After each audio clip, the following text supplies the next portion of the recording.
சமூகத்தினுடைய சொந்தங்களுக்கு வணக்கம். மீண்டும் மற்றொரு காணொளி வாயிலாக சந்தித்திருக்கிறோம். மத்திய கிழக்கு இன்று ஒரு எரிமலை குழம்பாக மாறியுள்ளது. 6 வாரங்களில் போரை முடிப்பேன் என ட்ரம்ப் சவால் விட, ஈரானோ 10 லட்சம் வீரர்களை களமிறக்கி உலகையே அதிர வைத்துள்ளது. குவைத்தில் பறந்து கொண்டிருந்த அமெரிக்காவின் பிரமாண்ட C-17 குளோப் மாஸ்டர் விமானம் திடீரென 7700 என்ற அவசர கால குறியீட்டை அனுப்பியுள்ளது. இது தொழில்நுட்ப கோளாறா அல்லது ஈரானின் அட்லஸ் வார்ம் ட்ரோன்களின் கைவரிசையா? பென்டகன் மௌனம் காப்பது ஏன்? ஈரான் எல்லையில் 50,000 அமெரிக்க படைகள் குவிக்கப்பட்டுள்ள நிலையில் அதற்கு 60 மடங்கு அதிகமாக 10 லட்சம் வீரர்களை திரட்டியுள்ளது தெஹ்ரான். வான்வழியை அமெரிக்கா மிரட்டினாலும் ஈரானின் கரடு முரடான நிலப்பரப்பில் தரைவழி போர் என்பது அமெரிக்காவிற்கு ஒரு நரகமாக அமையுமா? ஈரானின் உண்மையான டார்கெட் இஸ்ரேல் அல்ல. அதிர்ச்சி தரும் ACLED அறிக்கையின்படி ஈரான் ஏவிய 4300 ஏவுகணைகளில் 83% வளைகுடா நாடுகளைத்தான் தாக்கியுள்ளன. அபுதாபி முதல் அரோம்கோ வரை 20 லட்சம் மக்களின் நிம்மதியை குலைத்த அந்த மெகா அட்டாக் பின்னணி என்ன? அனைத்திற்கும் மேலாக கொல்லப்படுவதற்கு 23 நிமிடங்களுக்கு முன்னால் அயதுல்லா கமேனி தனது அலுவலகத்தில் என்ன செய்து கொண்டிருந்தார்? ஏவுகணை தாக்குதலில் கட்டடமே தரைமட்டமான பிறகும் அந்த CCTV புகைப்படம் எப்படி தப்பியது? இது ஈரானின் ராஜதந்திர நகர்வா அல்லது AI உருவாக்கிய மர்மமா? ஏப்ரல் 6ஆம் தேதி வரை ட்ரம்ப் கொடுத்துள்ள 10 நாள் அவகாசம் அமைதிக்கானதா அல்லது அடுத்த கட்ட அழிவிற்கானதா? 28ஆம் நாள் போரின் அதிரடி தகவல்கள் இதோ. Fourth Monkey Connect coming soon.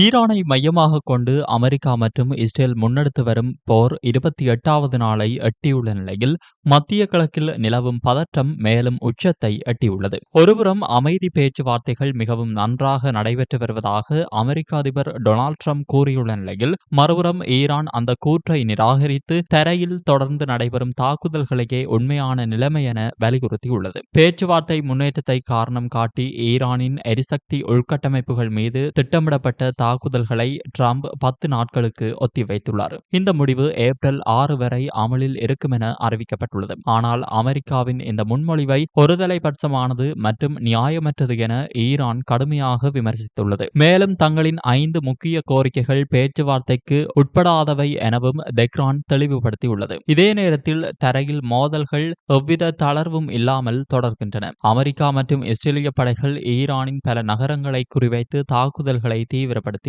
தெஹ்ரானின் மைய பகுதிகளில் கூடுதல் தாக்குதல்கள் நடத்தப்பட்டதாக இஸ்ரேலிய ராணுவம் தெரிவித்துள்ளது. இதற்கு பதிலடியாக ஈரான் இஸ்ரேல் மட்டுமின்றி குவைத், ஐக்கிய அரபு அமீரகம், சவுதி அரேபியா மற்றும் யோர்டான் உள்ளிட்ட வளைகுடா நாடுகளை நோக்கியும் ஏவுகணைகள் மற்றும் ட்ரோன்களை ஏவியுள்ளது. இதனால் அந்த பிராந்தியத்தில் தினசரி தாக்குதல்கள் வழக்கமான நிகழ்வாக மாறியுள்ளன. வளைகுடா நாடுகளில் நிலவும் பாதுகாப்பு சூழல் கடுமையாக மோசமடைந்துள்ளது. அபுதாபியில் இடைமறிக்கப்பட்ட ஏவுகணையின் சிதறல்கள் 2 பொதுமக்களை உயிரிழக்கச் செய்ததுடன் பலர் காயமடைந்துள்ளனர். குவைத்தில் தொடர்ந்து ஏவுகணை மற்றும் ட்ரோன் தாக்குதல்கள் இடைமறிக்கப்பட்டு வருவதால் அந்நாட்டில் எச்சரிக்கை ஒலிகள் மற்றும் வெடிப்பு சத்தங்கள் நாளாந்த நிகழ்வாக மாறியுள்ளது. இதற்கிடையில் போரை முடிவுக்கு கொண்டுவரும் ராஜதந்திர முயற்சிகளும் தீவிரமடைந்துள்ளன. துருக்கி மற்றும் எகிப்து உள்ளிட்ட நாடுகள் மத்தியஸ்த பங்காற்ற முன்வந்துள்ள நிலையில் அமெரிக்கா மற்றும் ஈரான் இடையிலான நேரடி பேச்சுவார்த்தைகள் பாகிஸ்தானில் நடைபெறலாம் என்ற தகவல்கள் வெளியாகியுள்ளன. இருப்பினும் இரு தரப்புகளின் நிலைப்பாடுகள் கடுமையாக மாறுபட்டிருப்பதால் உடனடி தீர்வு சாத்தியமா என்ற கேள்வி தொடர்கிறது.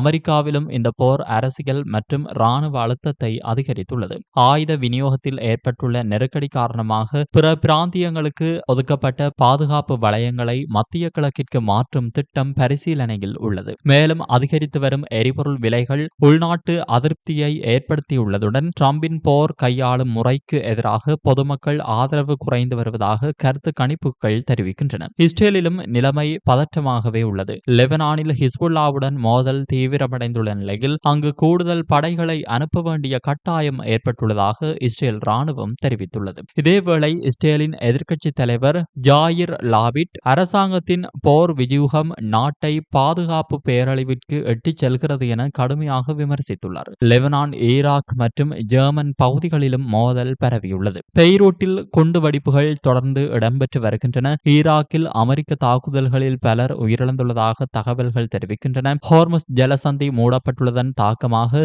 ஈராக்கின் எண்ணெய் ஏற்றுமதி 70% மேல் சரிந்துள்ளது. இந்த மோதலின் தாக்கம் உலகளாவிய பொருளாதாரத்தையும் அதிர வைத்துள்ளது.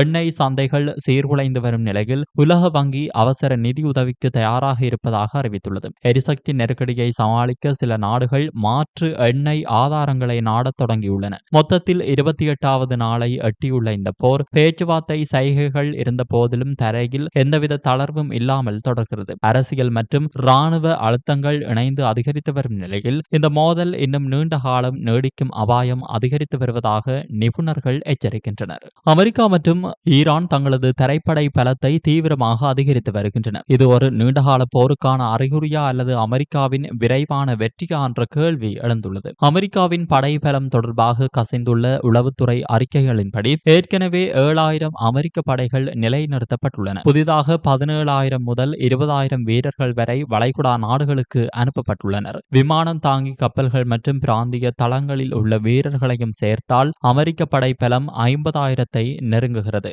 அமெரிக்காவின் இந்த மெதுவான படை குவிப்பை சாதகமாக பயன்படுத்திக் கொண்ட ஈரான் தரைவழி படையெடுப்பை எதிர்கொள்ள 10 லட்சத்திற்கும் அதிகமான வீரர்களை திரட்டியுள்ளது. இது அமெரிக்க படைகளை விட 60 மடங்கு அதிகம். ஈரான் தனது கடினமான நிலப்பரப்பை நன்கு அறிந்திருப்பதுடன் ட்ரோன் மற்றும் ஏவுகணை தாக்குதல்களில் சற்றும் பின்வாங்கவில்லை. அதிபர் டொனால்ட் ட்ரம்ப் தனது சமீபத்திய உரையில் ஈரானை 6 வாரங்களுக்குள் வெற்றி கொள்வோம் என தெரிவித்துள்ளார். எனினும் ஈரானின் கோரிக்கையை ஏற்று ஏப்ரல் 6ஆம் தேதி வரை 10 நாட்களுக்கு எரிசக்தி நிலையங்கள் மீதான தாக்குதலை நிறுத்தி வைத்துள்ளார். ஹோர்முஸ் ஜலசந்தி மற்றும் ஈரானின் முக்கிய எண்ணெய் முனையமான கார்க் தீவை கட்டுப்பாட்டிற்குள் கொண்டு வருவதே அமெரிக்காவின் முதன்மை திட்டம் என கூறப்படுகிறது.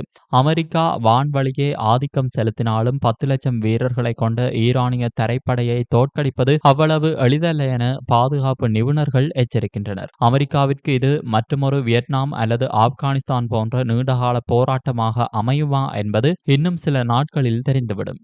அமெரிக்காவின் மிக முக்கியமான இராணுவ போக்குவரத்து விமானமான போயிங் C-17 குளோப் மாஸ்டர் 3 குவைத்தில் அவசர நிலையை சந்தித்ததாக ஈரானிய ஊடகங்கள் செய்தி வெளியிட்டுள்ளன. ஈரானிய அரசு ஊடகமான ஃபார்ஸ் தகவல்படி குவைத்திலிருந்து புறப்பட்டு செயல்பாட்டு பகுதியிலிருந்து திரும்பிக் கொண்டிருந்த அந்த அமெரிக்க விமானம் சர்வதேச அளவில் அவசர தரையிறக்கம் தேவை என்பதை குறிக்கும் 7700 என்ற குறியீட்டை ரேடார் மூலம் அனுப்பியுள்ளது. விமானத்திற்கு ஏற்பட்ட தொழில்நுட்ப கோளாறு அல்லது வேறு காரணங்கள் குறித்து இதுவரை எந்த தெளிவான தகவலும் இல்லை. ஈரானின் அட்லஸ் ஸ்வார்ம் ட்ரோன்கள் மற்றும் ஏவுகணை திறன்கள் குறித்து விவாதங்கள் நடந்து வரும் நிலையில் அமெரிக்க விமானம் அவசர நிலையை சந்தித்திருப்பது பல்வேறு யூகங்களை எழுப்பியுள்ளது. இந்த சம்பவம் குறித்து அமெரிக்க இராணுவ தலைமையகமான பென்டகன் இதுவரை அதிகாரப்பூர்வமாக எந்த விளக்கமும் அளிக்கவில்லை. 10 நாள் தாக்குதல் நிறுத்தத்தை ட்ரம்ப் அறிவித்துள்ள நிலையில் இத்தகைய அவசர நிலைகள் ராஜதந்திர மற்றும் இராணுவ ரீதியில் மிகுந்த முக்கியத்துவம் பெறுகின்றன.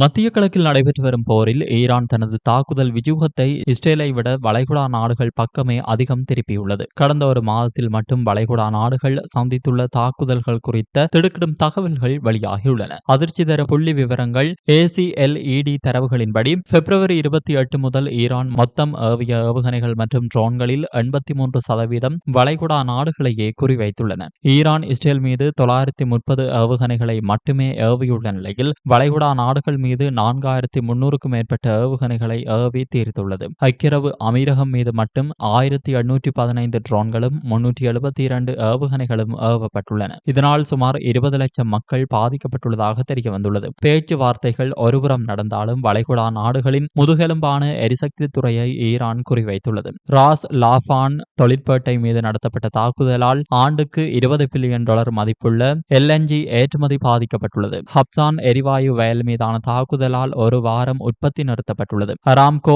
நிறுவனத்தின் ராஸ் தனுரா மற்றும் யான்பு நிலையங்கள் மீது ஈரான் தாக்குதல் நடத்தி உற்பத்தியை தற்காலிகமாக முடக்கியுள்ளது. ரஷ்யா ஈரானுக்கு ரகசியமாக அதிநவீன ட்ரோன்களை வழங்கி வரும் நிலையில் அமெரிக்காவின் கூட்டாளி நாடுகளான வளைகுடா நாடுகளை பலவீனப்படுத்துவதன் மூலம் பேச்சுவார்த்தையில் அதிக சலுகைகளை பெற ஈரான் முயல்கிறது. அமெரிக்கா மற்றும் இஸ்ரேலின் கூட்டு தாக்குதலில் ஈரானிய உச்ச தலைவர் அயதுல்லா அலி ஹமேனி கொல்லப்பட்ட பிப்ரவரி 28ஆம் தேதி அன்று எடுக்கப்பட்டதாக கூறப்படும் ஒரு ஒரு கடைசி புகைப்படம் தற்போது சமூக வலைதளங்களில் காட்டுத்தீயாய் பரவி வருகிறது. லெபனானின் அல் மயாதீன் ஊடகம் வெளியிட்டுள்ள இந்த தகவல் படி பிப்ரவரி 28 அன்று அமெரிக்காவின் தாக்குதலுக்கு சரியாக 23 நிமிடங்களுக்கு முன்பு கமேனி தனது அலுவலகத்தில் இருந்தபோது இந்த படம் எடுக்கப்பட்டுள்ளது. சிசிடிவி கேமராவில் பதிவானதாக கூறப்படும் இந்த படத்தில் கமேனி அமைதியாக ஒரு நாற்காலியில் அமர்ந்து எதையோ வாசித்துக் கொண்டிருக்கிறார். இந்த புகைப்படத்தின் உண்மைத்தன்மை குறித்து பல்வேறு கேள்விகள் எழுப்பப்பட்டு வருகின்றன. இவ்வளவு பெரிய ஏவுகணை தாக்குதல்களுக்கு பிறகு சிசிடிவி காட்சிகள் மற்றும் அதன் சேமிப்பகங்கள் எப்படி சேதமடையாமல் தப்பின என சமூக வலைதள பயனர்கள் கேள்வி எழுப்புகின்றனர். இது செயற்கை நுண்ணறிவு மூலம் உருவாக்கப்பட்டதாக இருக்கலாம் என அஞ்சப்படுகிறது. இந்த புகைப்படத்தை ஈரானிய தரப்பு வெளியிட்டதாக கூறப்பட்டாலும் இது மக்களிடையே அனுதாபத்தையும் எழுச்சியையும் ஏற்படுத்த எடுக்கப்பட்ட ஒரு ராஜதந்திர நகர்வாகவும் பார்க்கப்படுகிறது. இத்துடன் இந்த பதிவானது நிறைவுக்கு வருகிறது. இந்த பதிவு பற்றிய உங்களின் கருத்தை கமெண்ட்ஸ் பக்கத்தில் தெரிவியுங்கள். மற்றும் ஒரு காணொளி வாயிலாக சந்திப்போம். நன்றி, வணக்கம். இது போன்ற பல செய்திகளை தெரிந்து கொள்ள நம்முடைய சமூக மீடியா யூடியூப் சேனலை சப்ஸ்கிரைப் செய்து அருகில் உள்ள பெல் பட்டனை கிளிக் செய்யுங்கள். மேலும் செய்திகளை உடனுக்குடன் தெரிந்து கொள்ள சமூகமீடியா.com என்ற இணையதளத்தின் வாயிலாக எங்களுடன் இணைந்திருங்கள்.